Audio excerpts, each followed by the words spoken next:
Bienvenidos al programa número 95 de Área Protegida, que se emite por la radio online El Provincial, www.provincial.com.ar, o por la aplicación, disponible para los celulares.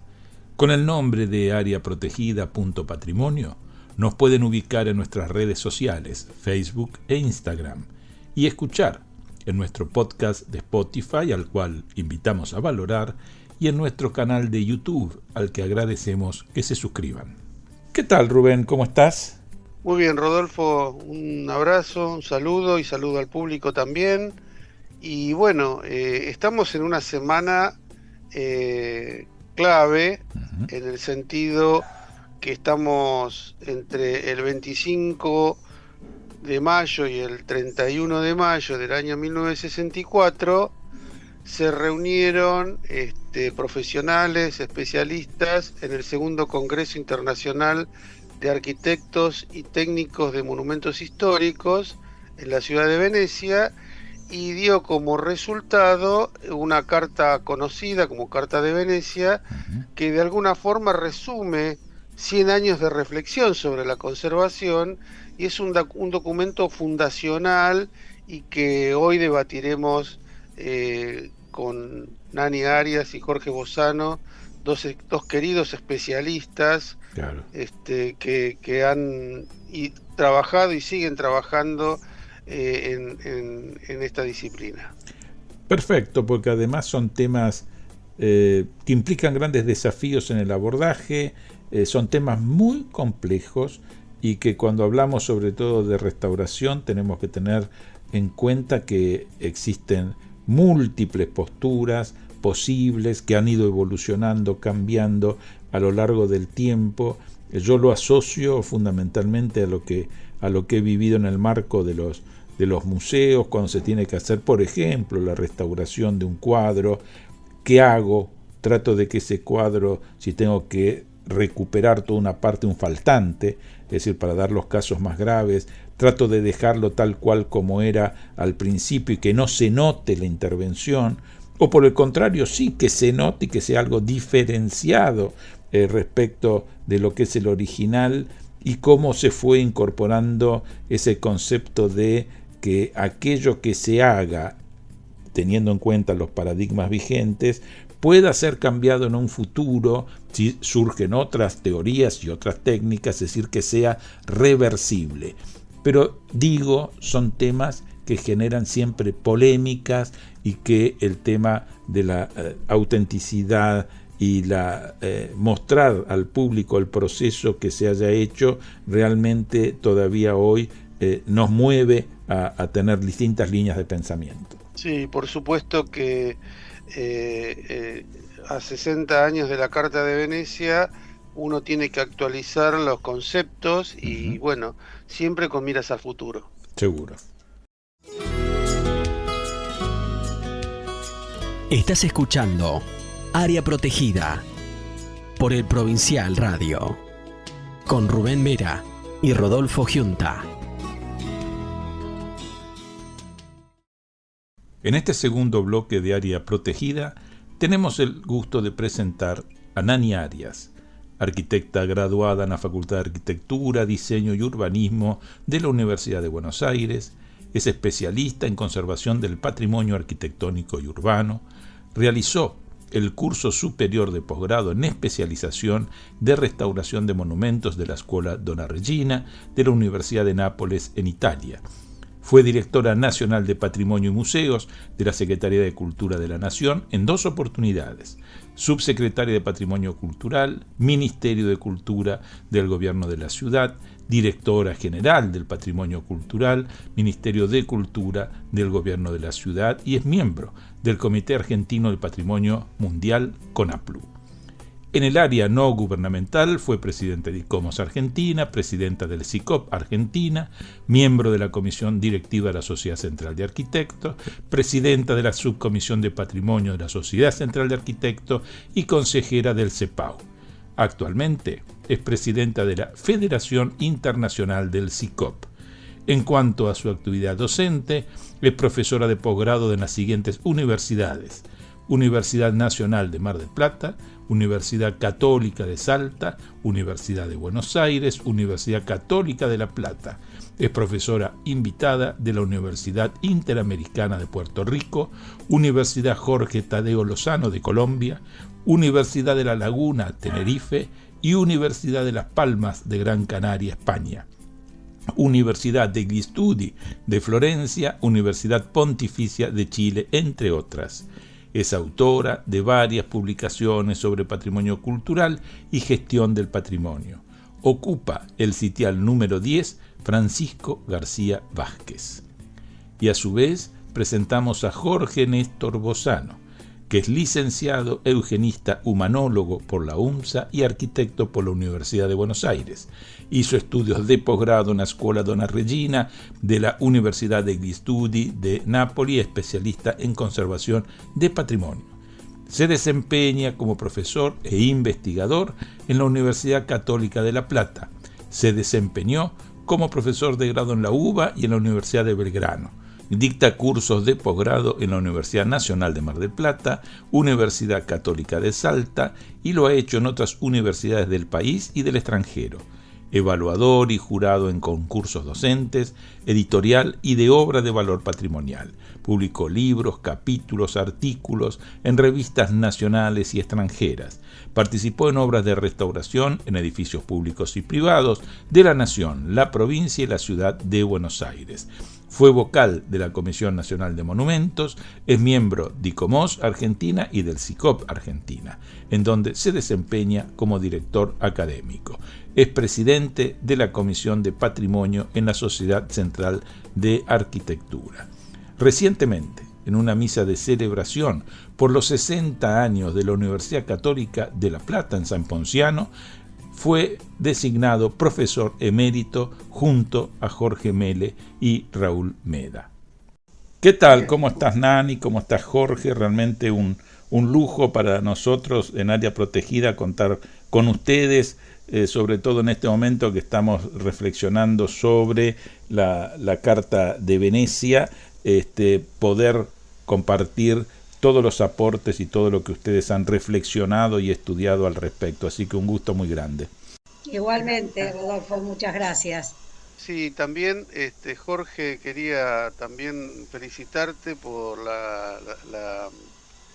el reconocimiento como profesor emérito. La verdad que lo quería hacer público también, si bien ya se conoce en el ambiente, pero bueno, te reitero mis felicitaciones y toda mi admiración, Jorge. En el marco de esta celebración que decía Rodolfo, que se cumplen 60 años de la Carta de Venecia, un documento, digamos, casi fundacional para ICOMOS, bueno, de alguna forma la Carta resume 100 años o más de reflexión sobre el tema de la conservación. Entonces, sería interesante, Jorge, si te parece hacer una breve síntesis de cómo se llega a la Carta de Venecia en el año 64. Sí, se dan una serie de circunstancias. Yo creo que es inevitable hablar de una carta anterior, que es la Carta de Atenas, ¿no es cierto? Que surge allá por 1931 en una conferencia internacional de arquitectos y técnicos de monumentos históricos, y que va a establecer una serie de principios basadas en las cartas del restauro italiano, Claro. Con una presencia muy fuerte de Gustavo Giovannoni, discípulo de Camillo Boito. Ahí ya se habla de la necesidad de establecer organizaciones internacionales, de proyectos de restauración sometidos a la crítica, que esto es fundamental y ese sentido después que va a tener la Carta de Venecia. Habla de los sitios históricos, de la necesidad de una legislación nacional en todos los países. O sea, se adelanta en muchos aspectos a la Carta de Venecia, pero no va a tener la suerte de la Carta de Venecia porque va a tardar 10 años en ser publicada la Carta de Atenas. Claro. Recién en los años 40 se va a conocer. Y no va a tener esa difusión excepto por la parte de los especialistas. Pero paralelamente a esto, también debemos entender que en este periodo entre la Carta de Atenas y la Carta de Venecia surgen algunas organizaciones, como el ICROM, Centro Internacional de Estudios de Conservación y Restauración de Bienes Culturales. Siempre lo tengo que leer porque nunca me acuerdo completo el tema. Que surge por allá por 1956 y que también intenta o busca establecer una serie de reunión con expertos, una red mundial de expertos e instituciones relacionadas con el patrimonio, muy ligada a la UNESCO, y se establece en Roma ya en el 59, o sea, cerquita de la Carta de Venecia. Claro. Recordemos que al ICON le vamos a deber precisamente esas primeras acciones como la salvaguardia de los monumentos de Nubia, en el Valle del Nilo, ¿no es cierto?, en Asuán, etcétera, en los murales de Moldavia, en fin, otras acciones. Otro elemento precisamente importante es que esta organización, el ICROM, va a organizar sus primeros cursos de difusión relacionados a la restauración a principios de los 60. En este contexto también hay paralelamente al ICROM una organización específicamente italiana que se crea en 1939, que es el Regio Instituto del Restauro, que luego se va a llamar Instituto Central del Restauro, luego Instituto Superior para la Conservación y la Restauración, o el Restauro. Y que ya en el 41 comenzó a desarrollar una actividad muy importante, especialmente a partir del pensamiento de Cesare Brandi. Claro. Y por supuesto de otros muchos expertos, ¿no es cierto? Simplemente nombramos uno como ejemplo. Y es interesante porque en 1963, un año antes de la Carta de Venecia, Brandi va a publicar su teoría de la restauración, que es un libro, yo diría, miliar, fundamental para la historia de la conservación del siglo XX, ¿no es cierto? Quizás el más determinante por la difusión y por lo que va a influir desde la Carta de Venecia en adelante.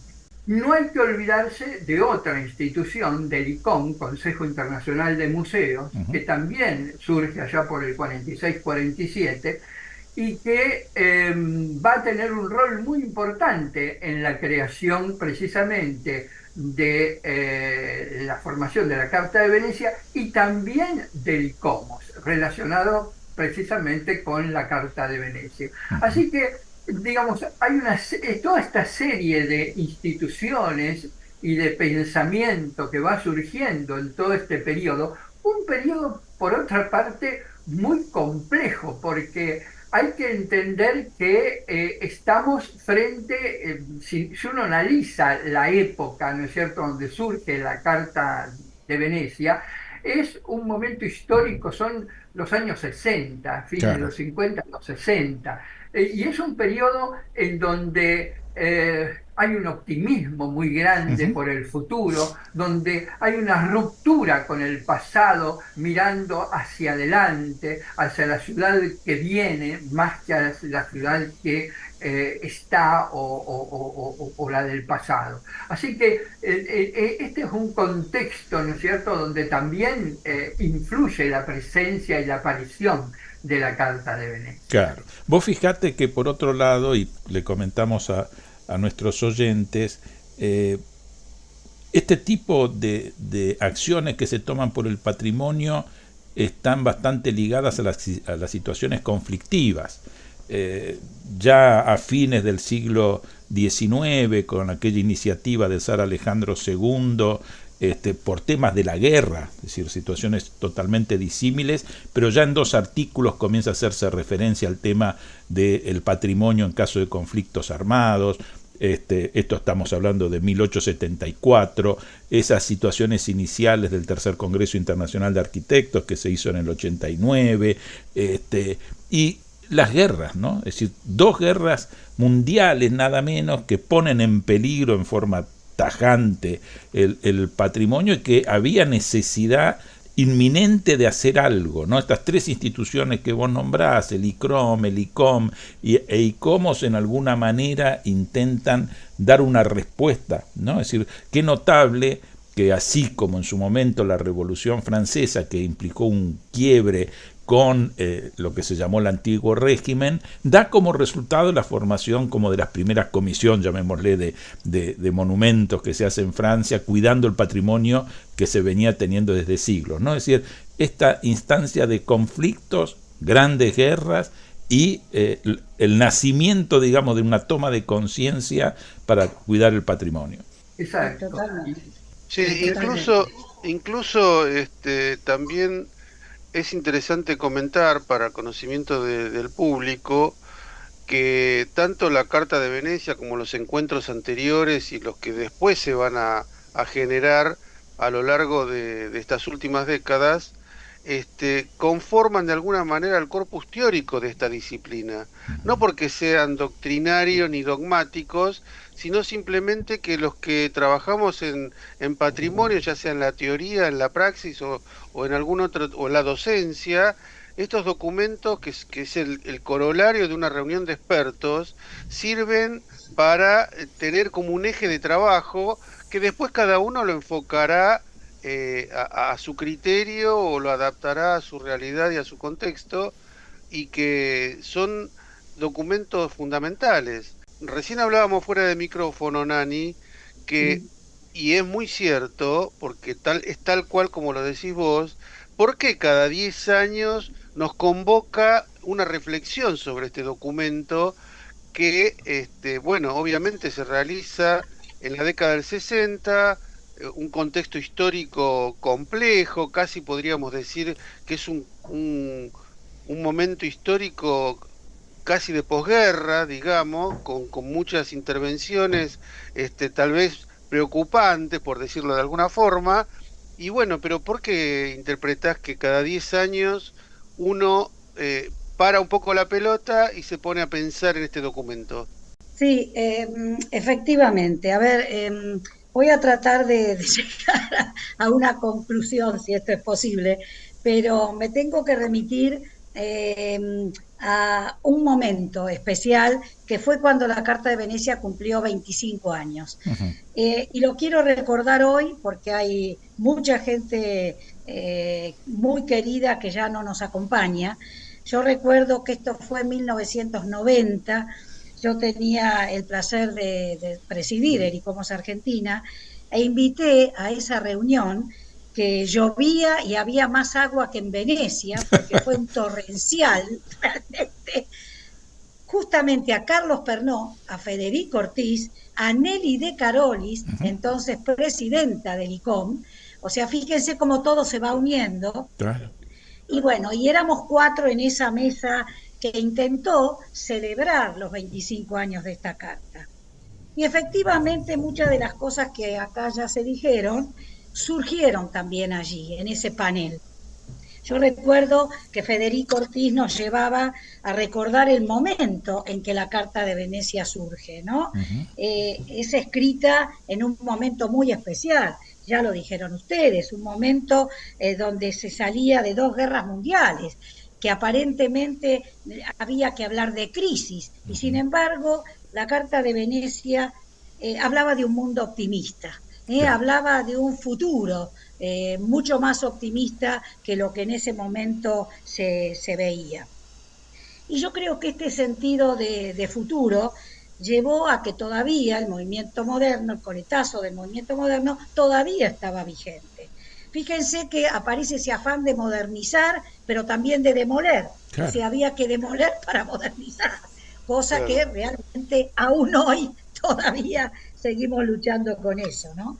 Pero yo recuerdo la estación de Pensilvania, por ejemplo, de Nueva York, que fue reemplazada por el sitio que seguramente conocemos, donde está el Madison Square Claro, Garden. claro. O, por ejemplo, el Les Halles en París, ¿no es cierto? Ese viejo, antiguo mercado maravilloso, producto de la Revolución Industrial, que, bueno, fue reemplazado por una obra que a todas luces no era lo mejor para ese sitio. O por lo menos no era lo mejor para tirar algo que sí tenía valor. Claro.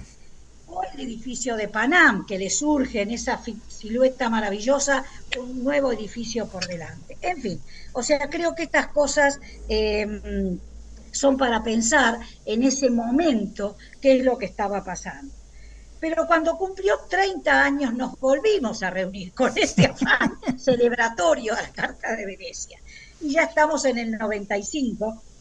Y yo recuerdo mucho, porque en aquel momento Di Stefano presidía el ICOMOS Internacional, e invitó a una reunión en Nápoles y invitó a pensar qué pasaba con este documento, con esta Carta de Venecia que estaba cumpliendo 30 años. Y yo me acuerdo que en ese momento Di Stefano hizo mucha referencia a dos de los mentores de la Carta, que fueron Roberto Pane y Piero Gasola.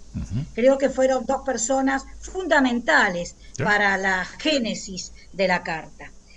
Y él hizo referencia en esa reunión a un escrito que había hecho Raymond Lemer, un hombre del ICOMOS, ¿no es cierto?, Francia, que había escrito una cosa muy cortita, pero que Di Stefano le daba una gran importancia.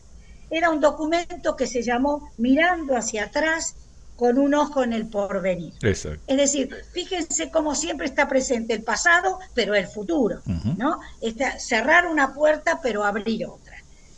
Después, si llegamos a los 40 años, en el 2005, otro personaje fundamental, Sebald Herder, que era el director del ICROM. Creo que fue el cuarto director del ICROM. Fíjense cómo vamos sumando lo que comentaba Jorge. ¿Qué dijo Herder en esa reunión a los 40 años? Ya necesitamos agregar y hablar de otras cosas, además de la Carta de Venecia. Necesitamos hablar de autenticidad, necesitamos hablar de integridad, necesitamos hablar de la reconstrucción que está haciendo en toda Europa furor. O sea, lo que Herder decía es, ya estamos cortos si nos ceñimos solamente a lo que dice la Carta de Venecia, porque han surgido tantos otros documentos que fueron agregando nuevos temas a la conservación del patrimonio. Y también quiero recordar a Michael Petzet, que también presidió el ICOMOS Internacional, un alemán, con una visión que aparentemente era muy cerrada, pero que sin embargo hizo una publicación que a mí me parece muy interesante, que es Principios de la Conservación. Y Petzet lo que hace, con un enfoque muy plural, es tomar varias cartas internacionales posteriores a Venecia, anteriores y posteriores, porque también habla de Atenas. Pero creo que empezar a hablar del cambio, empezar a hablar del monitoreo, empezar a hablar de sustentabilidad, es decir, ese enfoque plural puso sobre la marcha que no en vano se habían cumplido 40 años de Venecia y que Venecia se estaba transformando en algo dogmático e intocable, pero que admitía muchas interpretaciones. Y creo que ahí está la riqueza, de poder trabajar un documento reinterpretándolo una y otra vez, ¿no? Claro.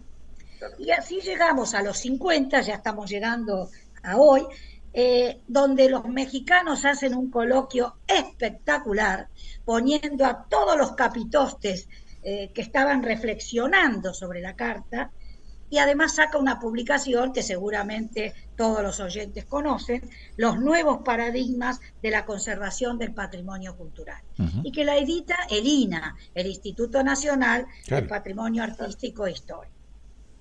Y de ahí saco algo que me pareció muy importante. Ahí ya todos los que escribieron aceptan que es un documento netamente europeo, no universal, Ujú. cosa que ya se venía, por supuesto, diciendo, pero que sirvió para que después, pocos años después, surgiera un documento latinoamericano, como las normas de Quito, Ujú. y se le fueran incorporando después todos los temas que hoy estamos en este mundo de la conservación celebrando. Hoy, a 60 años, estamos hoy acá reunidos hablando de la Carta.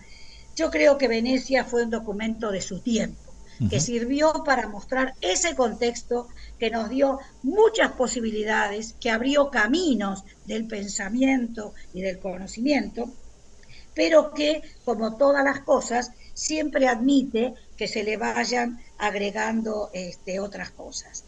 Y si me permiten, el por qué estamos hablando y que seguramente en 10 años, si estamos vivos, vamos a volver a reunirnos, es por la vigencia que tuvo y la mirada amplia que tuvo de abrir caminos. O Ujú. sea, lejos de cerrarlos y que querer ser dogmático, nosotros la transformamos en dogmática cada vez que la mencionamos en nuestras charlas, en nuestras conferencias y en nuestras publicaciones.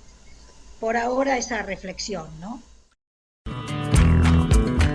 Acompañan a Área Protegida el Comité Argentino de ICOMOS, Consejo Internacional de Monumentos y Sitios, organismo que trabaja por la conservación, protección y valoración de los monumentos y sitios de valor patrimonial, y el Comité Argentino de ICOM, Consejo Internacional de Museos, organización no gubernamental que establece estándares profesionales y éticos para las actividades de los museos.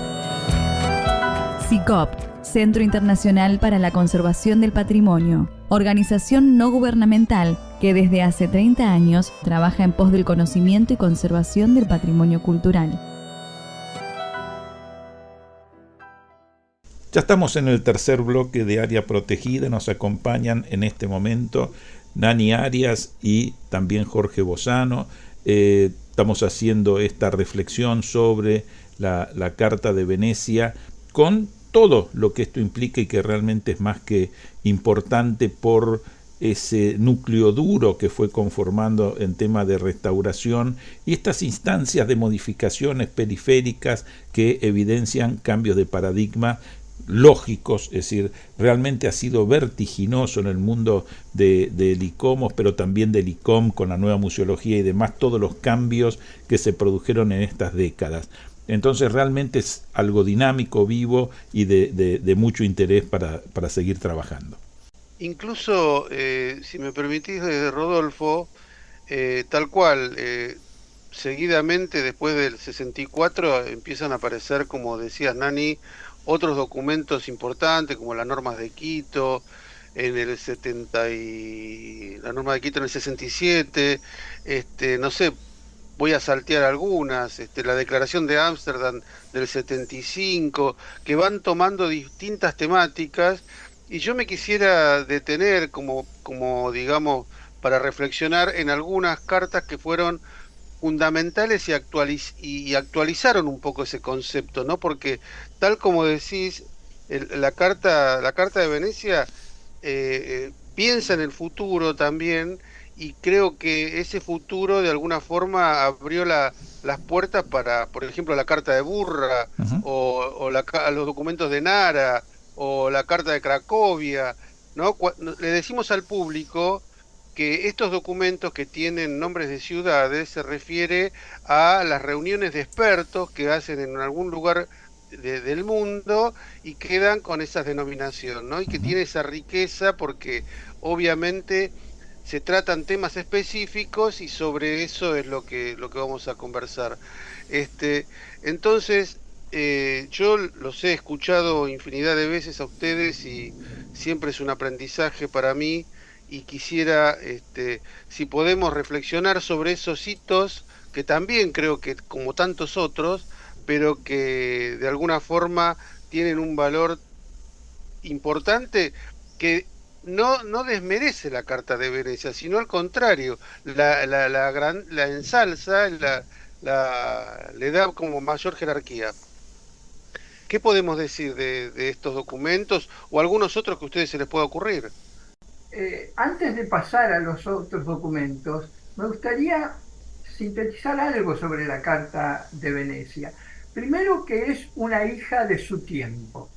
O sea, cuando hablábamos de un momento histórico, la Segunda Guerra Mundial, la reconstrucción de ciudades que viene inmediatamente posterior y que se preocupa más por el hacer que por el pensar, porque hay que resolver el problema en ruinas, ¿no es cierto? La ciudad en ruinas.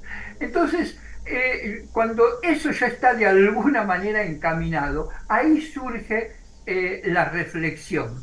También en un momento en donde, como decíamos, había que construir un mundo nuevo, y en donde los jóvenes gritaban prohibido prohibir, en donde estábamos dentro de un contexto de la Guerra Fría, en donde la energía parecía no tener fin, ¿no es cierto? Podíamos utilizar todo lo que quisiéramos, en donde los arquitectos hablaban de clúster, de metabolismo, de viviendas cápsula, de ciudades espaciales. O sea, este es el contexto histórico.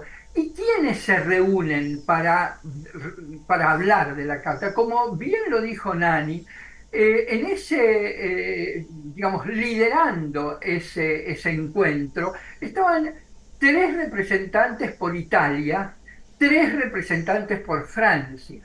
Y después, que no es casual que sean los países que venían ya reflexionando mucho sobre el tema del patrimonio. Sí. Después, por supuesto, había un representante de España, de Portugal, de Grecia, de la antigua Checoslovaquia, Polonia, etc.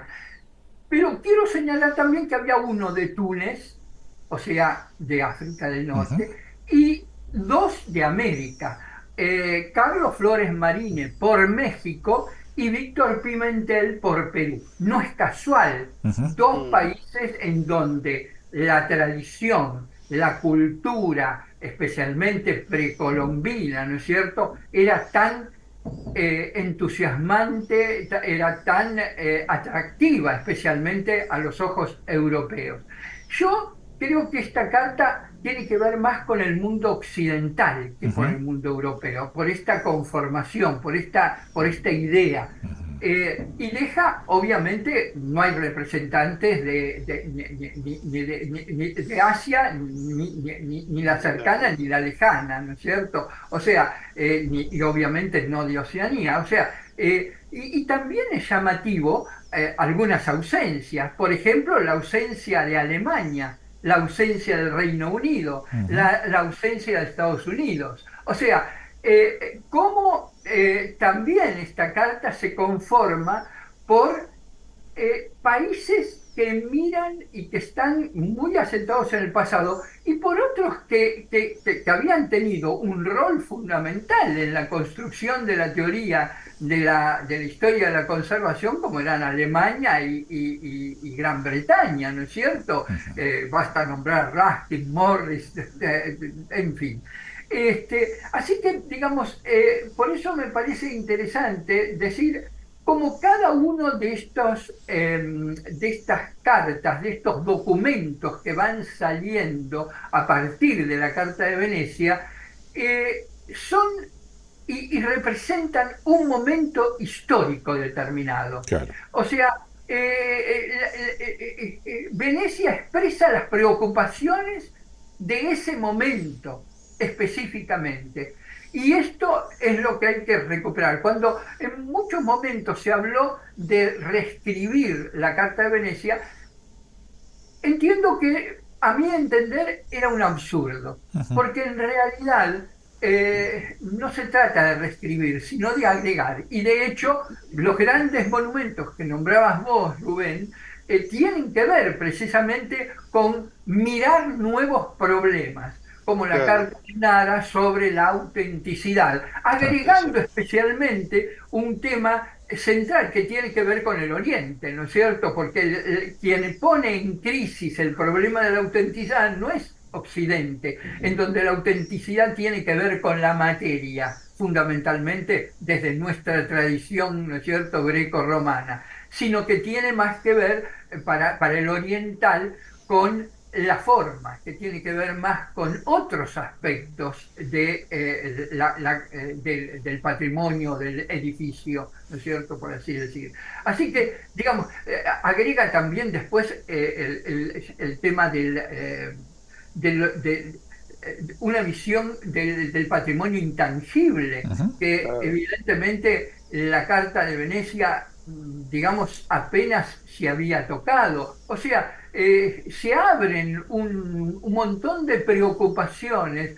El turismo en Quito, por ejemplo, ¿no es cierto?, llevado a una problemática, además, económica latinoamericana. O sea, cada una de estas expresiones expresan un tiempo determinado. Claro. Y creo que esto es lo valioso, porque ninguna de ellas es absoluta.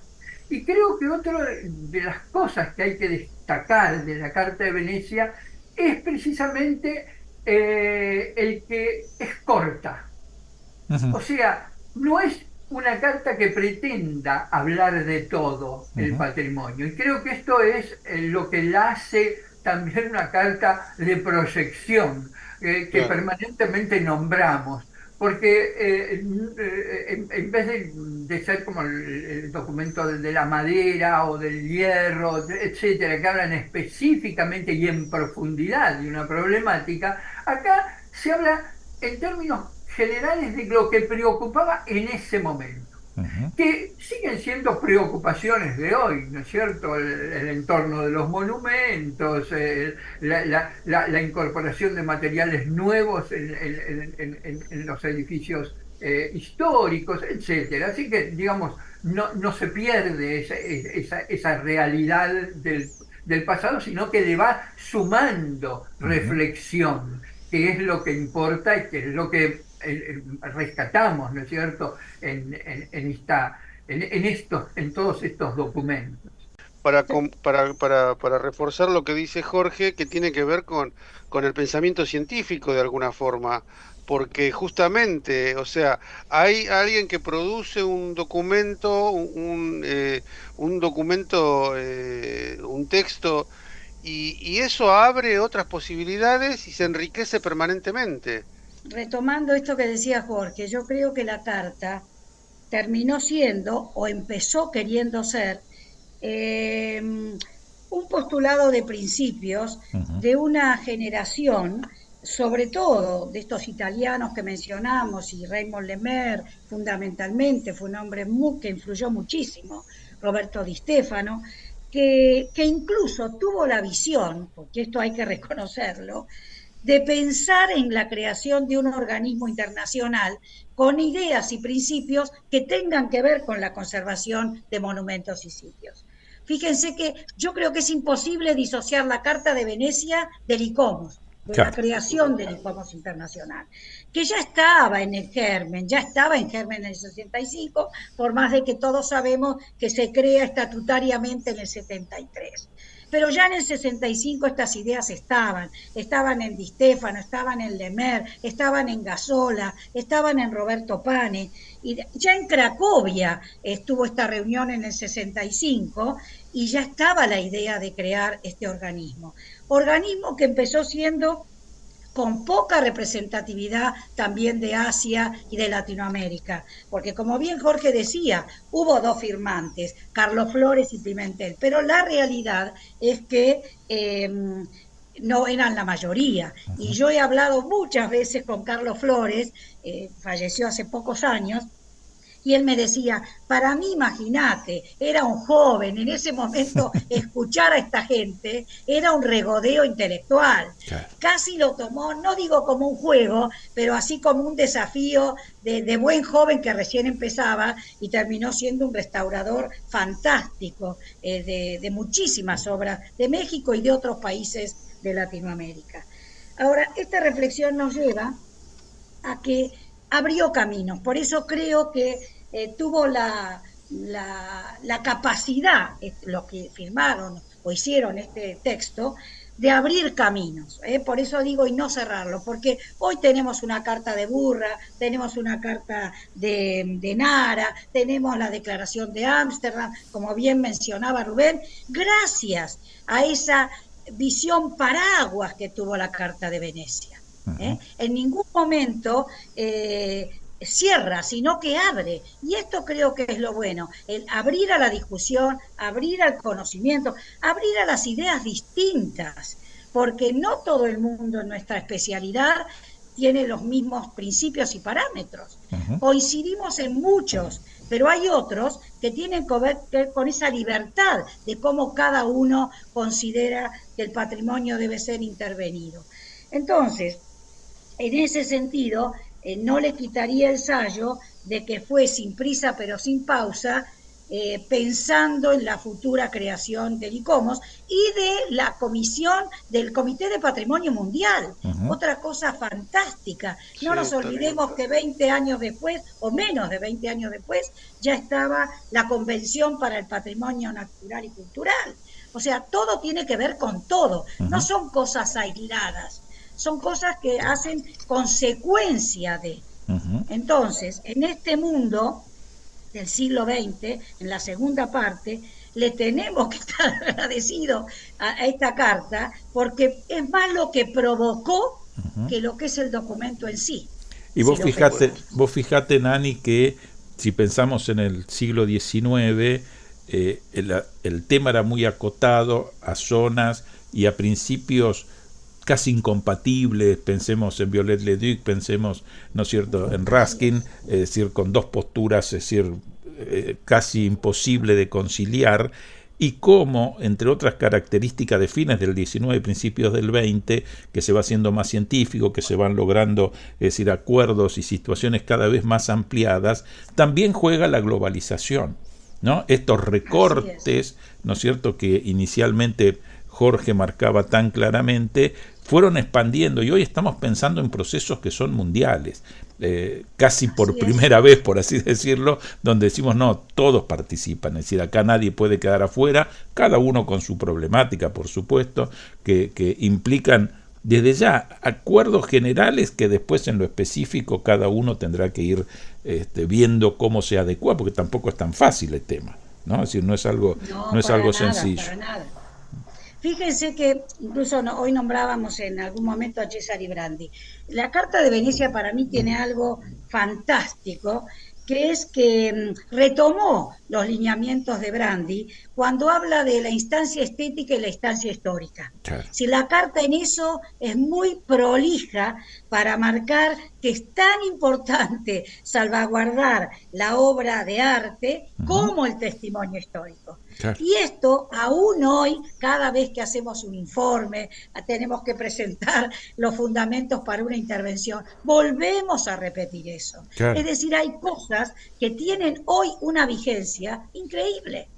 Esto es la capacidad de este grupo de personas que supieron ver más allá, ¿no es cierto? Y en ese sentido rescato el valor de contemporaneidad que también nos marcaba la Carta de Venecia. Es decir, la restauración debe llevar la marca del hoy, de su contemporaneidad. Esto es una cosa fantástica que se haya pensado hace tantos años, ¿no? Porque hoy lo seguimos repitiendo. Claro. Nadie quiere un falso histórico, como decía Brandi. Entonces renovamos una y otra vez estos pensamientos de esta carta, ¿no? Sí, tal cual. Incluso hoy se presentan nuevas preguntas, ¿no? En algún momento se hablaba de todo este desarrollo y todo este crecimiento, todo este proceso dialéctico que se van presentando a lo largo de los años, y cómo interviene de alguna forma ya en el siglo XXI con la Convención del Patrimonio Inmaterial, ¿no? Que tiene un juego o una participación transversal a todo esto, y cómo enriquece la lectura del patrimonio. Es una...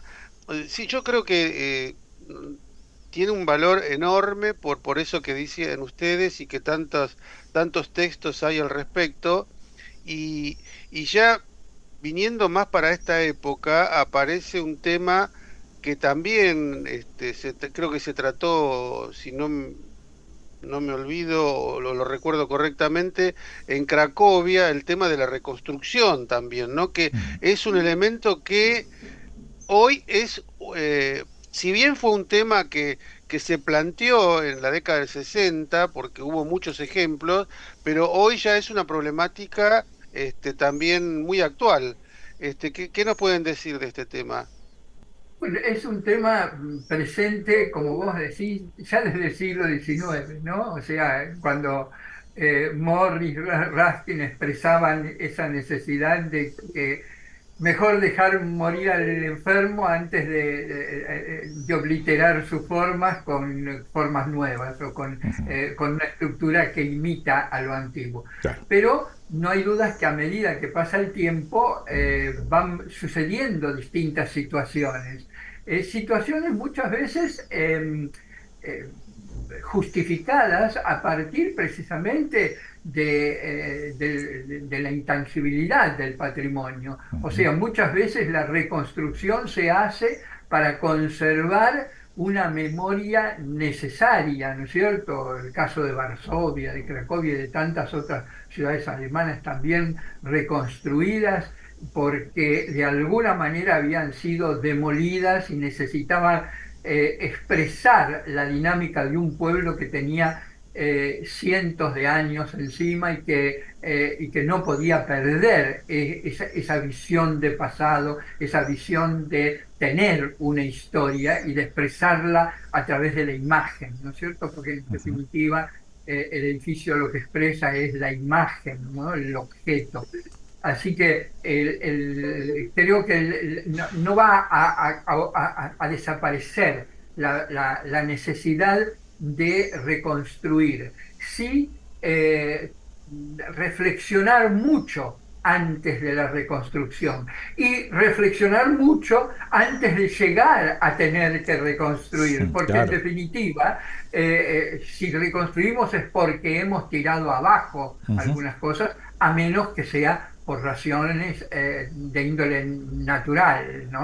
O sea, porque ya sea un terremoto, claro, ya sea un maremoto, ya sea un tornado o un incendio, o sea, situaciones no deseadas o no buscadas por el ser humano, pero que se presenta y entonces, bueno, ahí tenemos Notre Dame de París, ¿no? Hoy, que ha demandado tanta reflexión, qué hacer, cómo hacerlo, etcétera, etcétera. Y se eligió, en definitiva, una reconstrucción. No está ni bien ni mal. Creo que simplemente requiere la reflexión, el pensar, porque yo creo que también la reconstrucción tiene un fin didáctico en algún sentido, ¿no? Porque eso ayuda a la comunidad a comprender un pasado que si no estuviese esas reconstrucciones difícilmente podrían visualizar. En estos pocos minutos que nos quedan, ¿cómo pueden cerrar, Jorge o Nani, o los dos, como prefieran? No, yo más que nada quisiera reflexionar o terminar de reflexionar sobre este punto que hemos tratado recién. Y tomo la Fenice y tomo Notre Dame. Para mí estos dos ejemplos de reconstrucción, que lejos de ser falso histórico, es toda una decisión basada en la tradición, en la historia, y voy a agregar algo, en el afecto al patrimonio, en la emotividad que nos despierta el patrimonio, en el derecho que tenemos todos al patrimonio. El patrimonio ha dejado de ser materia de especialistas, de intelectuales. Esto demuestra que si la Fenice se reconstruyó y la torre, la aguja de Notre Dame se reconstruyó como era y dove era, lo que está mandando ahí es algo que le faltó a la Carta de Venecia, que es pensar en la comunidad, que es pensar en el patrimonio como un bien de todos. Y creo que esto es lo maravilloso de nuestra disciplina, que nunca se queda, sino que sigue pensando y sigue agregando valor. Creo que esto es lo que nos tiene que llevar a pensar por lo menos estos 60 años de un documento indestructible que podrá ser releído, podrá ser revisado, pero nunca podrá dejar de ser interpretado. Ujú. Y desde mi parte quisiera decir que si hoy pensamos en la Carta de Venecia, yo creo que habría que pensar en la Carta del 2020, ¿no es cierto? O sea, desde nuestra realidad. Y ahí no faltarían palabras como sustentabilidad, como seguridad, sentido social del patrimonio, participación desde la diversidad, inteligencia artificial, o sea, porque esas son las cosas que nos preocupan hoy. Entonces, obviamente, deberán reflejar nuestras... en qué estamos y cómo todos estos problemas de la sociedad contemporánea se reflejan en un documento. Sí, bueno, simplemente les agradezco muchísimo, Nani, Jorge, un lujo tenerlos en área protegida, así que les mando un fuerte abrazo. Gracias Rubén, gracias Rodolfo. Un abrazo grande. Un gusto también para nosotros, Estás escuchando Área Protegida por el Provincial Radio Online con Rubén Vera.